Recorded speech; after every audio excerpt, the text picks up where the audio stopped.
Hey, what's up guys? I'm Harrison with Oasis Recovery, and today we're out here at beautiful Oak Tree Recovery Home so that we could sit down and talk with my good friend Gus. Man, what's up man? How you doing? Good man, good. It's good to see you guys again. I'm glad you could come out today. Dude, it's so good to be with you. Good to see you. Thanks for having us out here to talk. Guys, if you haven't seen Gus's original video, we shot a story video with him about a year ago where he talks about his full story of addiction and recovery and redemption. It's really powerful and you have to go watch it. The link's gonna be down in the description of this video, so go check that out. But today we thought we'd just come by, check in with Gus, see how you're doing, man. So Gus, what you been up to for the last year or so? Well, a lot's happened in the past year, man. I think when we talked about a year ago, I had just finished up as a client at Oasis. I just made the journey over here to Oak Tree, and I just kind of started working with Jeremy, man. And you know, it's interesting. It's not something I think about often, you know, looking back at that time. But yeah, I actually had the opportunity to work with Oasis, and now I'm back working with Oak Tree, which is a blessing in itself, man. It's crazy how in a year so much can change. You know, gifts of recovery, I guess. Dude, you're absolutely right, man. So like, what are you doing out here at Oak Tree? What's your official position?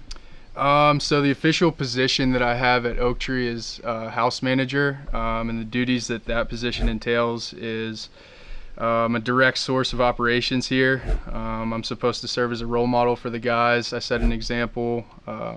You know, I make sure that the house that I'm managing is clean, of course, and that the guys are getting to where they need to go, doing the things that they need to do for their recovery, for their life. We communicate with families and check in with them. You know, we're integrated in the recovery community here. We take guys to meetings, we set them up for success in different avenues. And with each guy, you know, everyone comes in here on a different foot, so it's a lot about meeting guys where they're at and you know, finding a rhythm that works for them while also maintaining a safe, healthy environment here. Man, like I know that so many people in recovery like need someone to walk the path with them and just be an example for them. And I know you're doing a killer job in that. But for yourself in your own recovery journey, what do you think's been the hardest part of recovery? Yeah, I think with recovery, you know, hardship and challenge is relative to each individual. As I said before, a lot of people come here on a different foot. You know, some people come in here with fewer consequences than others. And in my case, man, it was moving to Asheville was a complete life change. I didn't know anyone here. I came here with the idea that I would be here for 30 days, go through treatment and go back home. So I think the challenge in the beginning was, and really what Oasis and Oak Tree has helped me figure out is like why I am here, you know. And I think that was tough in the beginning, and once I found that out, the challenge then became more of the fine-tuning and nitpicking stuff. And I think naturally I'm a very impatient person, so finding patience with myself, with others, with the recovery process itself was a huge challenge and still is, man. But there's a number of different issues in recovery especially. I think it's tough to find meaning at times. You know, why am I doing this? Is it mundane? Is this something that you know, is going to serve me down the road? And really it's like as long as I'm still on this path, it's a good day. So man, that's a really good way to put it, like walking the path, and every day on the path is a good day. I know you said something earlier when I asked you how you were doing about just sticking to the plan and like, you know, just making it happen day in and day out. And I feel like that's how a lot of people in recovery feel. It's just like one day at a time, one step at a time, right? Don't do it all at once. So that said, man, now that we've covered the hardest part of recovery, what do you think is the greatest gift you've given yourself by entering recovery?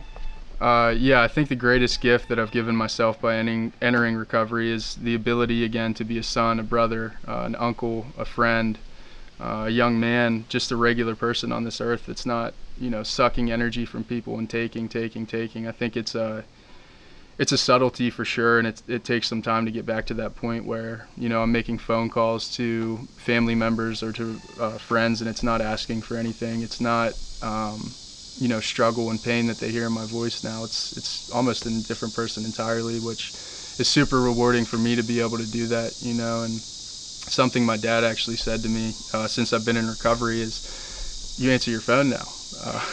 And that's it seems like such a little thing, but it goes a long way, I know, and it's just been great, man. Man, so we've gone over like the hardest part of recovery and the best gift you've given yourself, but maybe for someone who's watching this and they've just entered recovery or they're thinking about it, what would you say to them? What tips might you have for recovery? Yeah, and I think that's a great question, and it's been my experience. For me to get into recovery, I had people in my life that stuck by me in the depths of addiction, and then of course are still part of my life now. That, my brother specifically had tried the gentle approach. He tried to understand. He tried the hard approach, and I think it's really hard for family and friends to understand that aren't addicts themselves or haven't seen anything like this. He tried everything, and I think it got frustrating for him because when I was in addiction, it was impossible to talk to me or understand what I was saying or know what to take seriously or if I was even telling the truth. So my advice would be for people that are still struggling today, that are thinking about it, is it's a decision that individual has to make. No one's going to come and make that decision for you, and help is possible once you make that decision. And the decision doesn't have to be, I'm going to enter recovery and stay clean and sober for the rest of my life. It just has to be, I don't like what I'm doing, and I want to try a different way to live. And there's many different avenues, and people come in and out a lot. That's a very common theme, and that's all right. I think the only shame is not coming back. It's okay to make mistakes. It's okay to have slip-ups, but the real downfall of recovery is when people go back out and never make it back. And once in recovery, man, something that my other brother told me early on that's really stuck with me too was, take some layers off before you add any on. Unwind, untangle. There's so much there that you need to figure out before you add more on. And that's been a journey in itself. Again, like, I had lost myself when I was out there, that having the opportunity and chance to find myself again or find out who Gus was to begin with has been one of the greatest discoveries of recovery.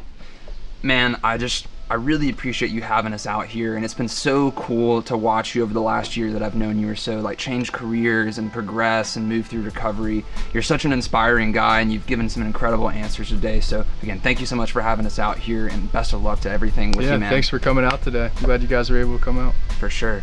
Well, for you guys, listen, if you're watching this and you're struggling with an addiction, don't wait. Today is a great day to get the help you need. Give us a call at Oasis Recovery or Oak Tree Recovery Homes. There's people just like Gus that are waiting, and they're ready to help you recover today. But until next time, I'm Harrison with Oasis, and we'll see you again.